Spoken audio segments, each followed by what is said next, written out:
Gabi nga pala nung sinundo ako ng aking amo mula sa agency at nasa 56th floor nga pala kami. So ganito ang view mula sa aking kwarto. So ayan ang view paggabi.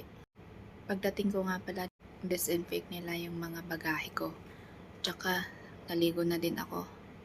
Saktong pagdating namin, iluto na din yung pagkain kaya kumain na rin kami. Pagkatapos noon, ako na din ang naghugas. Mga pinakilala na din yung mga membro ng pamilya. At kung anong usually daily routine nila kung paano ko gagawin yung mga trabaho ko dito.